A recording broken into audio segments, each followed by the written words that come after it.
Vela pressed her back against the cold metal wall as a group of Silrathi merchants walked past. She held her breath, waiting. One of them glanced in her direction, and his eyes widened when he saw her silver-blue scales with their golden streaks. He grabbed his companion's arm and pulled him away faster, muttering something she couldn't hear but could guess. The same words she'd heard her entire life. Hybrid. Impure. Abomination. She waited until they disappeared around the corner, before stepping back into the dim corridor of Frontier Station Kepler 7. Her stomach growled. She pressed a hand against it, trying to remember when she'd last eaten. 2 days? 3? Time blurred together when every day was the same struggle. The station was massive, a sprawling collection of docking bays, markets, and living quarters that served as a hub for dozens of species. Humans, Silrathi, Velkan, and countless others passed through daily, trading goods and information. For most, it was a place of opportunity. For Vela, it was just another place where she didn't belong. She made her way to the lower cargo levels where she'd found work loading and unloading shipments. The pay was terrible, and the work was hard. But nobody asked questions down here. The foreman, a grumpy Velkan named Cross, didn't care what she was as long as she moved the crates. "You're late," Cross growled when she arrived. "Sorry," Vela said, keeping her eyes down. She'd learned long ago that eye contact only invited trouble. "Dock 7 needs clearing. Big shipment came in last night. Get moving." Vela grabbed a hover cart and headed to Dock 7. The loading bay was filled with crates of various sizes, all stamped with the logo of the Meridian Trade Consortium. She started loading them onto the cart, her muscles protesting. She was strong for her size, but weeks of poor food had left her weaker than usual. She was halfway through when it happened. The hovercart's stabilizer failed, and the entire stack of crates tipped sideways. Vela lunged forward, trying to catch them, but she wasn't fast enough. The crates crashed to the floor with a terrible sound of breaking glass and crumpling metal. "No, no, no," Vela whispered, dropping to her knees. She pulled open one of the damaged crates. Inside were delicate medical instruments, now scattered in pieces. Her heart sank. "What happened here?" a sharp voice demanded. Vela looked up to see a well-dressed Meridian official striding toward her, flanked by 2 station security officers. The cart failed. I tried to. Do you have any idea what this shipment is worth?" the official snapped. "These are precision medical tools, bound for the New Horizon colony. Irreplaceable. I'm sorry, I didn't mean. Sorry doesn't pay for damages." The official pulled out a datapad and tapped rapidly. "The total loss comes to 47,000 credits. You have 48 hours to pay, or we'll press charges." Vela's world tilted. 47,000 credits. She barely made 500 a month. "I don't have that kind of money." "Then you'll be deported to a penal colony. Station regulations are clear on debt default." The official turned to the security officers. "Make sure she doesn't leave the station." 48 hours. They left her kneeling among the broken equipment. Vela stared at her hands, watching them shake. A penal colony meant hard labor for years, maybe decades. And for someone like her, a hybrid with no legal protections, it might mean never getting out at all. She spent the rest of the day in a daze, asking everyone she could find if they had work. But word spread fast on a station like this. Nobody wanted to hire someone who just destroyed a fortune in cargo. As the station's artificial night cycle began, Vela found herself in the maintenance tunnels where she usually slept. Her spot was a small alcove behind some old atmospheric processors. It was warm and mostly hidden from view. She pulled out her only real possession, a tarnished necklace her mother had left her before disappearing. The pendant was shaped like 2 stars orbiting each other, one silver, one gold. Silrathi and Velkan. Her mother had told her once that love could bridge any divide, but her mother had been wrong. The divide had swallowed them both. Vela clutched the necklace and tried to think. She needed money, fast. There were always criminals looking for desperate people to do illegal work. But that road led to even darker places. She could try to steal something valuable and sell it, but she'd never stolen anything significant before. The risk of getting caught was too high. As she sat there, an idea formed. It was risky, maybe stupid, but she was out of options. There were always ships in the docking bays, and ships carried supplies. If she could sneak onto one and take some spare parts or food rations, she could sell them at the lower markets. It wouldn't come close to 47,000 credits, but maybe she could at least buy a little more time. She waited until the station's night cycle deepened, when most of the crew would be asleep or off their ships. Then she made her way to the commercial docking area. She avoided the main corridors, using the maintenance passages she'd learned during her years on the station. Dock 12 was quieter than the others. Only a few ships were berthed, including a mid-sized cargo vessel called the Starbound Phoenix. Vela studied it from the shadows. It was well-maintained but not fancy, the kind of ship that belonged to an independent trader rather than a big company. That was good. Smaller crews meant fewer people to spot her. She waited and watched. A human emerged from the ship's cargo ramp, stretching his arms over his head. He was young, maybe in his 30s, with dark hair and an easy way of moving. He glanced around the dock, then headed toward the station's main hub. Probably to get food or supplies. This was her chance. Vela crept toward the ship, her heart pounding so loud she was sure someone would hear it. The cargo ramp was still lowered. She slipped inside, keeping to the shadows. The cargo hold was organized and clean, with crates secured properly and equipment stored neatly. She spotted a supply locker and moved toward it. Her hands were on the locker's handle when the lights blazed on. "Can I help you find something?" a calm voice asked. Vela spun around. The human stood at the top of the cargo ramp, hands in his pockets, watching her with an expression that wasn't quite angry. Just curious. She ran. Or tried to. But her weak legs gave out halfway to the exit, and she stumbled. She waited for him to call security. To grab her. To do what anyone would do when they caught a thief. Instead, he said, "When's the last time you ate?"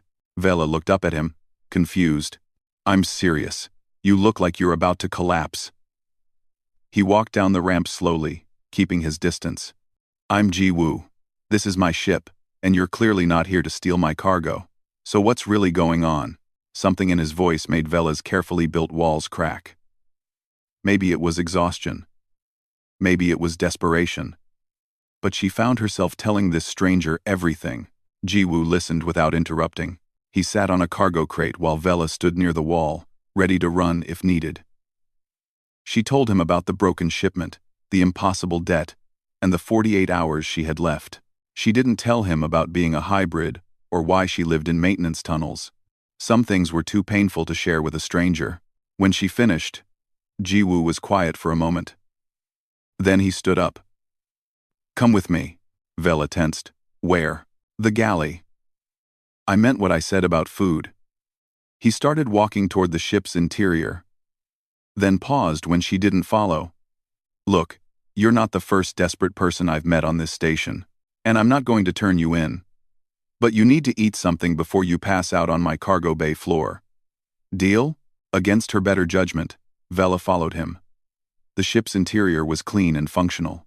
The galley was small but well-equipped, with a table that could seat maybe 6 people. Ji Woo pulled out a chair for her, then moved to the food storage unit. "I've got ration packs, some instant noodles, and I think there's some actual vegetables from our last stop." He glanced back at her. "What do Silrathi eat? I don't want to poison you by accident." "Most things humans eat are fine," Vela said quietly. It was strange, having someone worry about her dietary needs. Ji Woo prepared 2 bowls of noodles with vegetables and some kind of meat. The smell made Vela's stomach clench with hunger. He set a bowl in front of her along with chopsticks, then sat down across from her with his own bowl. Vela ate slowly at first, trying to maintain some dignity. But hunger won out, and soon she was eating as fast as she could. Ji Woo ate at a normal pace, not commenting on her desperation. "So," he said after a while, 47,000 credits in 48 hours. That's a tough spot." "I know." Vela set down her chopsticks, the bowl empty. It was the first real meal she'd had in days. "I shouldn't have come here." I'm sorry for trying to steal from you. You didn't actually steal anything. And honestly, you don't seem like the criminal type. Ji-woo leaned back in his chair. Can I ask you something? Why are you alone? Don't Silrathi usually travel in family groups? There it was. The question she'd been dreading. Vela looked down at the table. I'm not like other Silrathi. I can see that. Your scales are different. Pretty, actually. Like a sunset. Vela's head snapped up. No one had ever called her scales pretty. I'm a hybrid. My mother was Silrathi. My father was Velkan. Neither species wants anything to do with me. She waited for his expression to change, for the disgust or discomfort. Instead, Ji-woo just nodded. That explains why you're on your own. Must be hard. You're not bothered by it? Why would I be? Humans have been mixing with other humans for thousands of years. Different skin colors, different cultures, different beliefs. We figured out a long time ago that it makes us stronger, not weaker. He shrugged. Besides, I don't judge people by their DNA. I judge them by their actions. Vela didn't know what to say to that. She'd never met anyone who thought that way. How long do you have before the deadline? Ji-woo asked. About 40 hours now. Ji-woo pulled out his datapad and tapped on it for a minute. His eyebrows rose. Wow. They really are charging you 47,000. That's excessive for some broken medical tools. He tapped some more. Okay, here's what I think. The Meridian Consortium is known for being unreasonable. But they'll accept payment from anyone. They don't care where it comes from. I told you, I don't have any money. I know, but I do. Vela stared at him. What? I have enough in my account to cover it. Barely, but enough. He looked up from his datapad. I could pay off your debt. Why would you do that? You don't even know me. True. But I need crew. And you need a job. So here's my offer. I pay your debt. In return, you work on my ship as cargo specialist and apprentice pilot. The job includes quarters, food, and a salary. You work off the debt over time, but no interest and no pressure. If you decide to leave after a few months, we'll figure out a payment plan. Sound fair? Vela's mind raced. It had to be a trick. People didn't just help strangers, especially not strangers like her. What do you really want? 1. Ji-woo smiled, but it was sad around the edges. I want a crew member I can trust. I want someone who'll work hard because they know what it's like to have nothing. And honestly, I've been where you are. Not exactly the same, but close enough. Someone helped me when I had nothing. I'm just passing it forward. I don't understand. You don't have to. Not yet. Ji-woo stood up. Come on, I'll introduce you to the rest of the crew. They're going to want a say in this too. Vela followed him through the ship. They found 2 people in the engine room, working on some kind of repair. One was a middle-aged human man covered in grease, and the other was a younger human woman with her hair tied back. Hyun Bora, got a minute? Ji-woo called. The man looked up, wiping his hands on a rag. He had a weathered face and tired eyes. What's up, Captain? This is Vela. I'm thinking of hiring her as cargo specialist and apprentice pilot. The woman, Bo-ra, studied Vela with sharp eyes. We don't have room for dead weight. Ji-woo. We barely make profit as it is. She's not dead weight. She's been doing cargo work on the station. And she needs the job. Ji-woo explained the situation.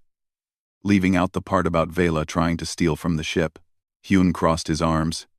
So you want to pay off her debt and trust she'll stick around? That's a big risk. I know, but look at her. Ji-woo gestured to Vela. She's desperate enough to try stealing. But she was going for the supply locker. Not the expensive equipment. She's honorable even when she's desperate. That's the kind of person I want on my crew. Bo-ra walked over to Vela, looking her up and down. You ever work on a ship before? No, Vela admitted. Just station cargo work. You scared of hard work? No.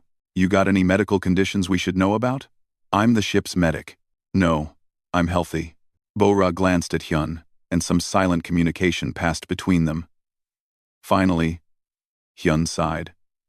Your call, Captain. But if this goes south, I'm saying I told you so. Fair enough. Jiwoo turned to Vela. So what do you say? Want to join the crew of the Starbound Phoenix? Vela looked at the three humans standing in the engine room. Jiwoo with his easy confidence. Hyun with his cautious practicality. Bo-Ra with her direct honesty. They were offering her something she'd never had before. A real job, a place to belong. It terrified her. But the alternative was a penal colony. Yes, she said. I'll join your crew. Jiwoo smiled. Great. Let me go process the payment to Meridian. Bo-Ra, can you show Vela to the spare quarters? Hyun, we'll need to adjust the environmental controls for Silrathi comfort. On it, Hyun said, already pulling up schematics on his datapad. Bo-Ra led Vela down a corridor to a small room. It had a bunk, a storage locker, and a tiny desk. It was smaller than most ship quarters Vela had seen, but it was clean and private. She'd been sleeping in maintenance tunnels for years. This looked like luxury. You can settle in, Bo-Ra said. We leave dock in 30 hours. Get some rest. Tomorrow we'll start your training. After Bo-Ra left, Vela sat on the bunk. It was soft. She couldn't remember the last time she'd slept on anything soft. She pulled out her mother's necklace and held it up to the light.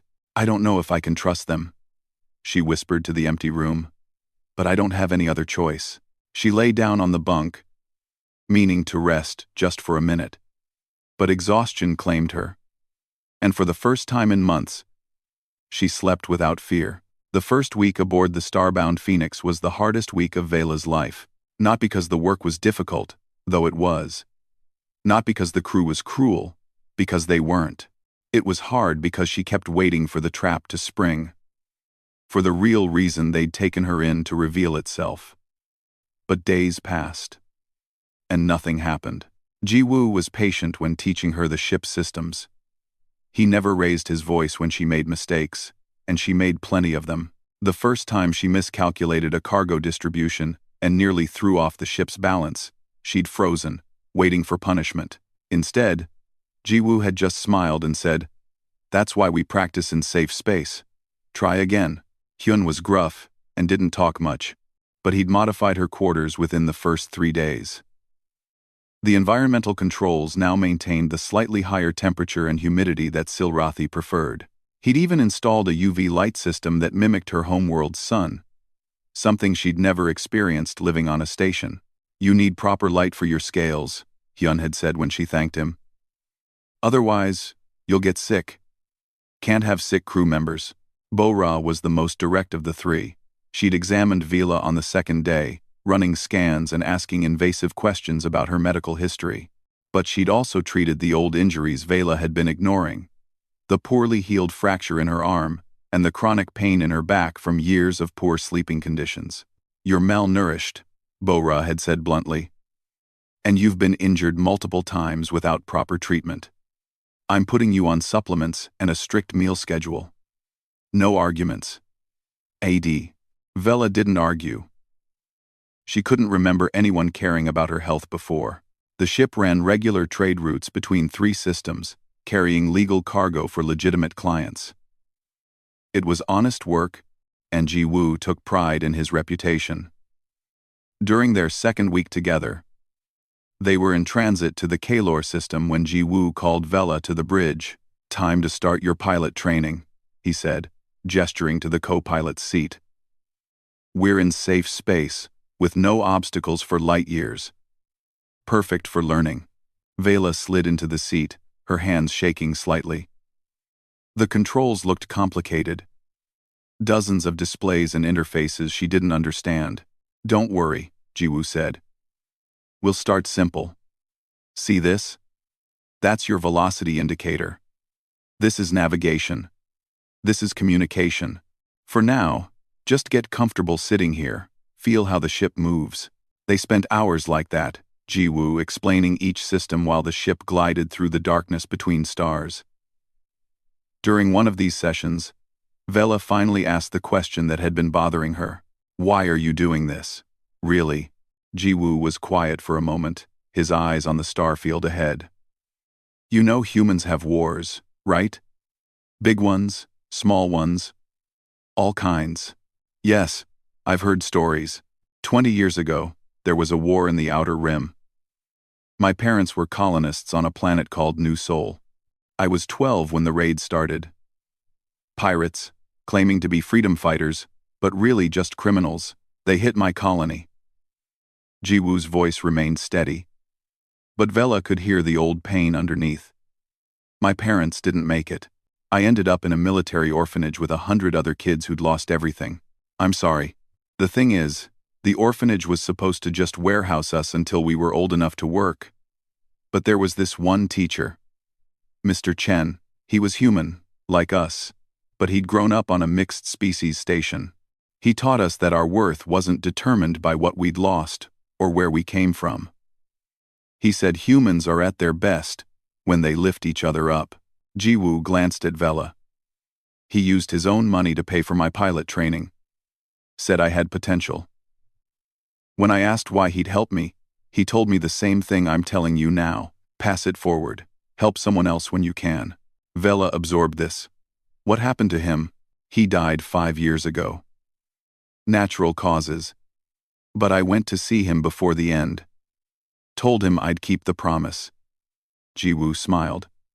So, that's why I'm doing this. Not because I expect anything back. Because someone did it for me. And it saved my life. For the first time since boarding the ship, Vela felt tears in her eyes. She blinked them back quickly, embarrassed. It's okay to cry, Jiwoo said gently. It means you're starting to heal. 3 weeks into her time on the Phoenix, everything changed. They were approaching the Solace system when they received a distress call. Jiwoo brought the whole crew to the bridge to listen. This is the colony ship Dawn's Hope. We are under attack by pirates. We have civilians on board, including children. Please, anyone who can hear this. We need help. Vela's blood went cold. The transmission was in Silrathi. Hyun checked the scanners. 4 pirate ships. They're small, but they're armed. We're a cargo vessel, not a warship. How long until the nearest patrol can reach them? Jiwoo asked. At least 3 hours, Bora said, checking the communication logs. They don't have 3 hours.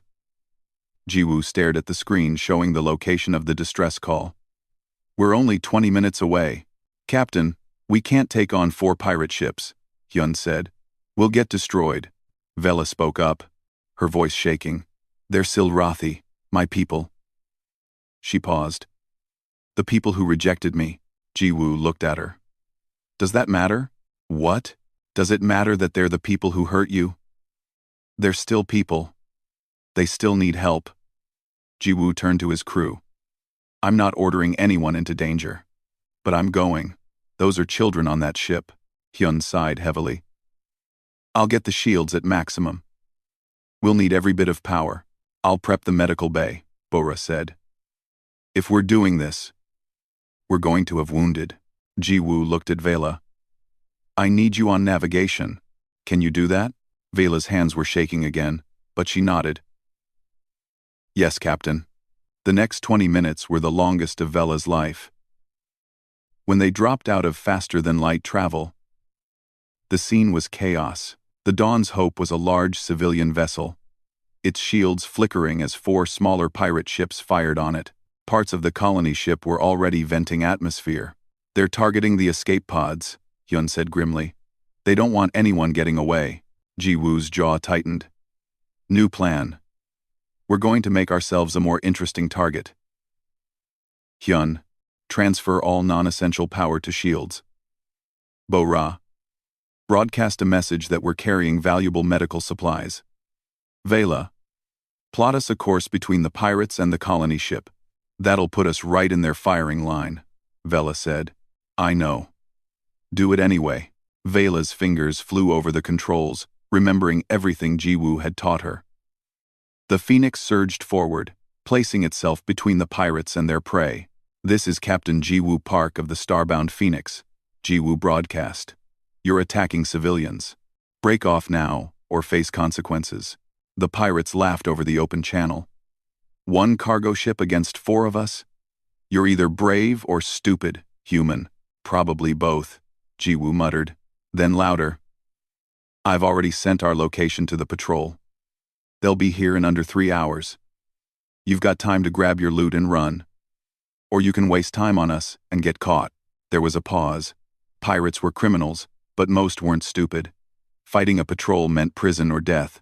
Not worth it, one of the pirate captains said finally. Let's hit the next system. The 4 ships broke off, jumping to faster than light travel. Vela couldn't believe it. They'd actually done it. Dawn's hope, this is the Phoenix. Are you secure? Jiwoo called. We're secure, thank you. We're bringing our ship alongside for medical transfers. Over the next hour, Bo-Ra treated the wounded from the colony ship. Vela helped, carrying supplies and assisting where she could. The Silrathi refugees were grateful. But when they got a good look at Vela's scales, their expressions shifted to the familiar discomfort. The colony ship's captain came aboard to thank Jiwoo personally. He was an older Silrathi with deep green scales and cold eyes. Those eyes got colder when he saw Vela. You have a hybrid on your crew, he said to Jiwoo, his tone making it clear what he thought of that. I have a skilled navigator on my crew, Jiwoo corrected. She's the one who plotted the course that saved your ship. We appreciate the assistance. However, her kind... Stop, Jiwoo's voice was sharp. I don't care what you think about her kind. Vela risked her life to save your people. Your children are alive because of her. If you can't show basic gratitude for that, then you can leave my ship right now. The captain stiffened. You don't understand our culture. I understand that she did the right thing, even though she knew you wouldn't appreciate it. That's worth more than your culture's prejudices. The Silrathi captain left without another word. After everyone was gone, and the Phoenix was back on course, Vela found Jiwoo on the bridge, staring out at the stars. Thank you, she said quietly. For what you said, I meant every word. Jiwoo turned to her. You saved those people today. You're a hero, Vela. Don't let anyone tell you different. For the first time in her life, Vela started to believe she might actually belong somewhere. 2 months after joining the crew, Vela had started to feel something she'd never felt before. Safe, the Phoenix was running a routine cargo job, transporting medical supplies to a border colony in the Tanis system. The pay was good, enough to start making a real dent in what Vela owed Jiwoo, though he kept insisting she didn't need to worry about it.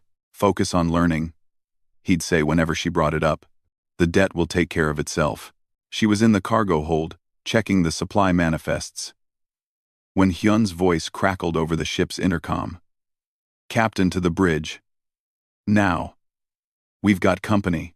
Vela's stomach dropped. The tone in Hyun's voice was wrong. She abandoned her work and ran to the bridge. Arriving just after Jiwoo, the main display showed a large warship closing in on their position. Velcon military vessel, Bo-Ra said, her face pale. They're hailing us. Jiwoo's expression was grim. Put them through. The screen changed to show a Velcon commander, his dark red scales marked with military insignia. His eyes swept the bridge and locked onto Vela. She felt ice run through her veins. Captain Park, the commander said smoothly, I am Commander Rask. We've been tracking your ship for quite some time. You have something that belongs to us. I don't think so, Jiwoo said calmly. We're a registered cargo vessel carrying legal goods. You have no authority to stop us. We have every authority. You're harboring a wanted fugitive. The hybrid. Rask pointed at Vela through the screen. She is the daughter of General Torvan, a traitor to the Velcon Empire. We require her for questioning regarding classified military information. Vela's world spun. Her father. She barely remembered him. Just fragments of a face. A deep voice. Her mother had never spoken about him, and Vela had assumed he was dead or had abandoned them like everyone else. She's a member of my crew, Jiwoo said. And she's under human protection protocols. You can't have her. Then you are in violation of treaty law. Power down your engines and prepare to be boarded, or we will disable your ship by force. The transmission cut off. Hyun immediately started working the controls. They're charging weapons. Shields won't hold against that kind of firepower. Jiwoo turned to Vela. Did you know about this? About your father? No, I swear, I don't know anything about any military secrets. I barely remember him. Vela's hands were shaking. I'll go with them. I won't let them destroy the ship because of me. Absolutely not, Jiwoo said. Captain, be reasonable, Bo-ra said quietly. One cargo ship against a warship? We can't win this. Itia. Itia. Itia. Itia. Itia. I don't need to win. I just need to think. Jiwoo paced the small bridge. Hyun, how long until they board us? They're powering up a tractor beam. Maybe 5 minutes. 5 minutes. Vela watched Jiwoo's mind work. Saw the calculations behind his eyes. This was her fault. She'd brought this danger to the only people who'd ever cared about her. She should have known better. She should have known her past would catch up eventually. I have an idea, Jiwoo said suddenly. It's risky and probably insane, but it might work. Hyun, can you make the reactor look like it's overloading without actually overloading it? Hyun's eyes widened. You want to fake a reactor breach? If they think we're about to explode, they'll back off to a safe distance. That gives us time. Time for what? Bo-ra asked. Time for Vela to tell us everything she knows about Velcon military procedures. There has to be something we can use. Vela's mind raced. I don't know anything classified, but I know their protocols. My father used to drill them into me when I was little. I thought it was just him being strict. But maybe. Good enough. Hyun, start making that reactor look angry. Bo-ra, prep the medical bay and broadcast a radiation emergency. Make it sound desperate. The crew moved with practiced efficiency. Within 2 minutes, warning lights flashed throughout the ship, and the reactor readings on the Velcon ship's sensors would show a dangerous spike. Bo-ra's voice rang out over the open channel, panicked and afraid. This is Medical Officer Bo-ra Kim of the Starbound Phoenix. We have a reactor failure. Radiation levels are critical. We need immediate evacuation assistance. As predicted, the Velcon warship pulled back. Not far, but enough. Captain, there's another ship approaching, Hyun said. Small, single pilot, human signature. A new voice came over the communication channel. Phoenix, this is Taeyang Shin. I'm a freelance contractor, currently working with the Velcon forces. Permission to come aboard and assess the situation? Jiwoo and Vela exchanged glances. A human working with the Velcans? But Jiwoo nodded. Permission granted. Dock at port airlock. 5 minutes later, a lean human man with sharp features and calculating eyes stood on the bridge. Taeyang Shin looked over the crew with professional interest. Clever trick with the reactor, he said. But it won't fool them forever. Commander Rask wants the hybrid, and he's authorized to use force. Why are you helping them? Bo-ra asked coldly. Because they pay well. But I'm also human.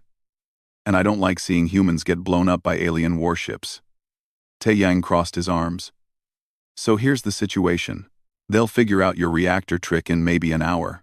When they do, they'll board this ship and take her by force. You can't fight them, and you can't run. Then why are you here? Jiwoo asked. Because I wanted to see what kind of captain risks his ship for a hybrid refugee. See if you were stupid or brave. Taeyang smiled slightly. Turns out, you're both. Thanks, Jiwoo said dryly. The Velcons have a code of honor. They respect strength and tactical thinking. If you can outsmart them, they'll back off. It's about saving face. Taeyang looked at Vela. You know their protocols. What's the one thing they can't ignore? Vela thought hard, reaching back to memories she'd tried to forget. Her father's voice, reciting rules and regulations. A mercy challenge. If someone surrenders voluntarily but under protest, they have to hold a tribunal before taking action. It's ancient law, but still binding. That could work, Taeyang said. But you'd have to go aboard their ship. No, Jiwoo said immediately. Hear me out. She goes aboard voluntarily, citing mercy challenge protocols. That triggers an automatic investigation period. By Velkan law, that's minimum 72 hours. Gives you time to reach the nearest human patrol and get real help. And what happens to her during those 72 hours? Jiwoo demanded. They can't touch her if she's under mercy challenge. That's the law. Vela spoke up. He's right. My father taught me about it. It's one of the few laws the Velkans never break. They're cruel, but they follow their codes. There has to be another way, Jiwoo said. There isn't, Vela said quietly. But I'm not going alone. You're coming with me as my advocate. That's allowed under the protocols too. Vela, you said we don't abandon family, remember? Well, this is me not abandoning you. If I go alone and something goes wrong, you blame yourself forever. We do this together, or not at all. Jiwoo looked at his crew. Hyun nodded slightly. Bo-Ra's jaw was tight, but she didn't object. Finally, Jiwoo turned to Taeyang. Will you help us? I'll do what I can. But understand, if this goes wrong, I can't protect you. My contract only goes so far. Understood. They worked out the details quickly. Vela would invoke the Mercy Challenge and request Jiwoo as her human advocate. Under ancient Velkan law, both would be granted temporary immunity during the investigation period. Taeyang would submit the formal challenge request through his contractor channels, giving it legitimacy. An hour later, Vela and Jiwoo stood in the transporter room, ready to beam aboard the Velkan ship. Hyun had already set course for the nearest human patrol, though it would take 3 days to reach them. You didn't have to do this, Vela said to Jiwoo. Yes, I did. Your crew. More than that, your family. Jiwoo smiled at her. Besides, I've always wanted to see the inside of a Velkan warship. It's not as impressive as you'd think. I'll be the judge of that. They materialized on the Velkan ship, surrounded by armed guards. Commander Rask stood waiting. His expression, unreadable. The hybrid has invoked Mercy Challenge, Rask said. Very clever. This changes nothing. Only delays the inevitable. The law is the law, Commander, Jiwoo said calmly. You'll respect it, or you'll prove you're no better than the pirates we fought last month. Rask's eyes narrowed dangerously, but he gestured to the guards. Take them to the holding area, comfortable quarters, as the law requires. But they don't leave this ship until the tribunal concludes. As they were led away, Vela whispered to Jiwoo. What if the tribunal decides against me? Then we'll figure something else out. Humans are good at thinking on our feet. It's one of our best qualities. Despite everything, Vela found herself smiling. Even facing a Velkan tribunal, even knowing her father was a traitor, even locked aboard an enemy warship, she wasn't alone. And that made all the difference. The holding quarters on the Velkan warship were surprisingly comfortable. 2 separate rooms with proper beds, a small common area, and even a viewing window showing the stars outside. But they were still prisoners, and guards stood outside the door at all times. Vela sat on her bed, holding her mother's necklace. The 2 stars, silver and gold, orbiting each other forever. She wondered if her mother had known what her father really was. A general, a traitor to his own people. What had he done that was so terrible they'd hunt his daughter decades later? Jiwoo knocked on her doorframe. Can I come in? It's not like you can go anywhere else, Vela said, but she gestured for him to enter. He sat in the chair across from her bed. Bo-Ra sent a coded message. They made it past the border. The Phoenix is safe. That's good. Hyun says the ship feels empty without us. Bo-Ra said, she'd better see us in 3 days or she's coming after us herself. Jiwoo smiled. We have good people. You have good people, Vela corrected. I'm just someone you're helping. Is that what you think, after everything? Jiwoo leaned forward. Vela, you're not a charity case. You're part of the crew. You've earned that 100 times over. Before Vela could respond, the door opened. Commander Rask entered, followed by 2 guards, and, surprisingly, Taeyang. The tribunal has been convened, Rask announced. You will present your case in 1 hour. After they left, Taeyang lingered. I managed to get assigned as an observer. Figured you could use a friendly face in there. He pulled out a datapad. I also did some digging. Your father, General Torvan, was a decorated military leader. But 28 years ago, he defected to a neutral colony with classified information about Velkan weapons facilities. Why? Vela asked. The files are sealed, but rumor says he fell in love with a Silrathi diplomat. Your mother, I'd guess. Defecting was the only way they could be together. Taeyang's expression softened. The Velkans want you because they think he told your mother the classified information, and she told you. But she didn't. She never talked about him. I know. But they don't care about the truth. They care about closing a security gap from 30 years ago. Taeyang stood. The tribunal will ask you to reveal information you don't have. When you can't, they'll declare you hostile and detain you indefinitely. That's their play.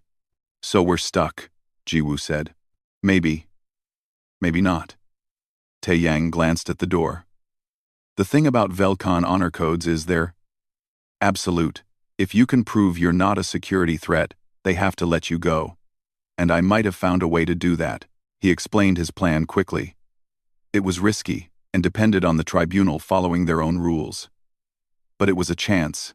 An hour later, Vela and Jiwoo stood in the tribunal chamber. It was a formal space with high ceilings and cold lighting.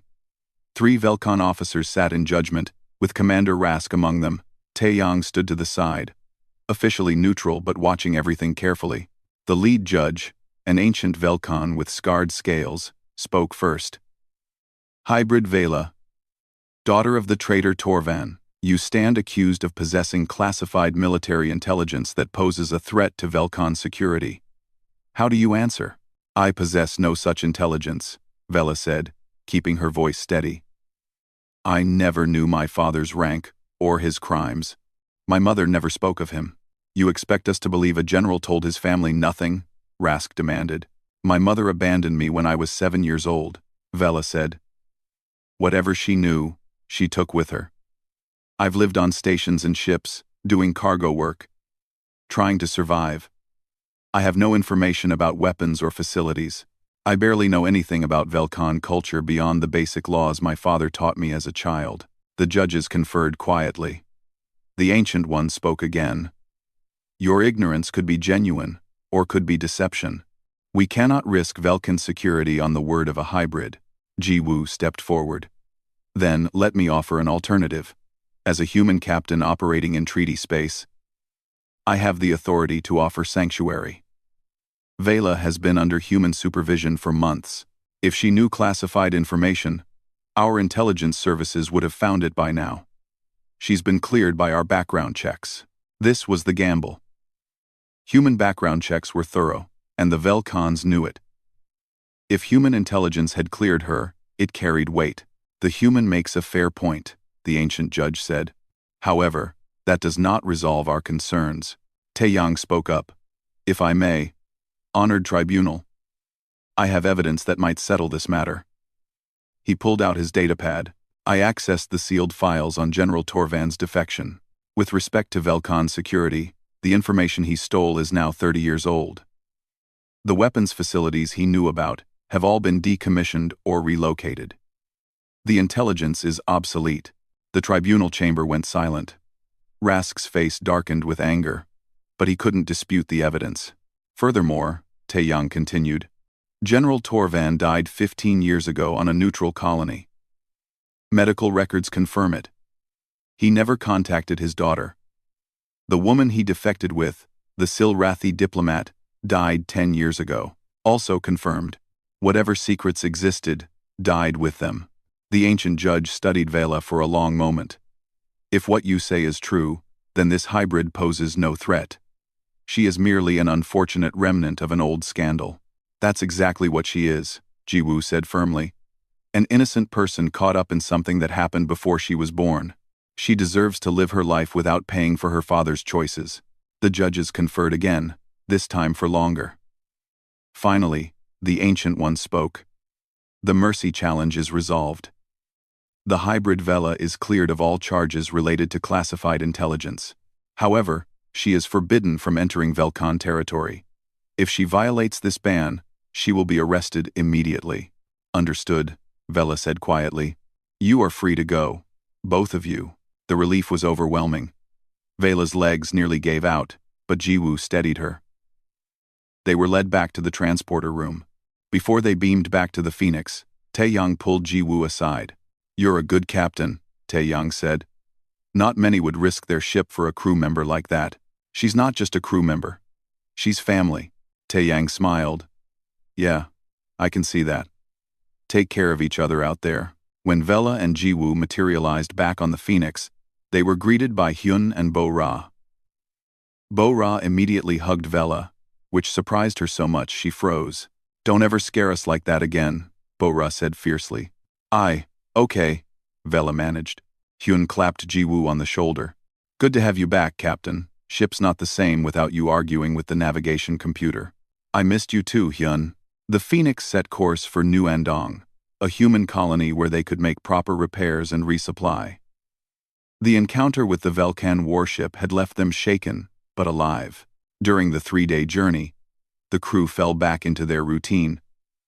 But something had shifted. The bond between them felt stronger, tested by fire, and proven true. One evening, Vela found Jiwoo on the observation deck, looking out at the passing stars. She stood beside him silently. I've been thinking, Jiwoo said after a while. When we get to New Andong, I'm going to register you officially as co-pilot. No more apprentice. You've earned it. Jiwoo, I still owe you. Stop. I don't care about the debt. I care about you. He turned to face her. You're a skilled pilot, a hard worker, and someone I trust with my life. The debt is forgiven. You're crew because you deserve to be, not because you owe me anything. Vela felt tears well up. She'd cried more in the past 3 months than in her entire life before. I don't know how to thank you. You don't have to. Just keep being you. Keep getting better. Keep believing you deserve good things. Jiwoo smiled. And maybe stop trying to sleep in the cargo bay when you have a perfectly good quarters. Vela laughed, a sound she was still getting used to making. The cargo bay is quiet. So are your quarters after I told Hyun to add extra soundproofing. When they reached New Andong, the repairs took 2 weeks. During that time, Vela explored the colony. It was a human settlement, but it welcomed all species. She saw mixed species families, hybrid children playing without fear, and nobody looked at her scales with disgust. In a small shop, she found something that made her stop. A photo frame, simple but elegant. She bought it and returned to the ship. In her quarters, she carefully placed the photo Hyun had taken of the crew in the frame, all 4 of them, standing in front of the Phoenix. She was smiling in the photo, really smiling. She set it on her desk, next to her mother's necklace. 2 families. One she'd been born into and lost. One she'd found among the stars. On their departure day, Vela stood on the bridge as co-pilot while Jiwoo ran through the launch sequence. Hyun was in the engine room, humming to himself. Bo-Ra was in medical, organizing supplies. It was routine, comfortable, normal. Ready, co-pilot? Jiwoo asked. Ready, Captain. The Phoenix lifted off smoothly, climbing through New Andong's atmosphere and breaking into open space. As they aligned for the jump to faster-than-light travel, Vela looked at the stars ahead. For years, she'd drifted through space with no destination, no purpose, no home. She'd believed she belonged nowhere. But somewhere along the way, between cargo runs and piloting lessons, between saving Silrathi children and facing Velcon tribunals, between quiet conversations and shared meals, something had changed. She'd found her place. Not in a location, but in the people who'd chosen her when they had no reason to. In humans who saw not what she was, but who she could become. In a crew that became family not through blood, but through choice and trust and stubborn, crazy loyalty. The stars streamed past as they jumped to light speed.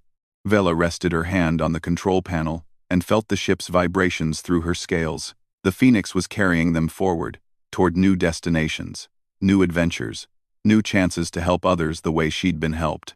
She belonged here. She belonged with them. And for the first time in her life, Vela felt something she'd never dared to feel before: hope.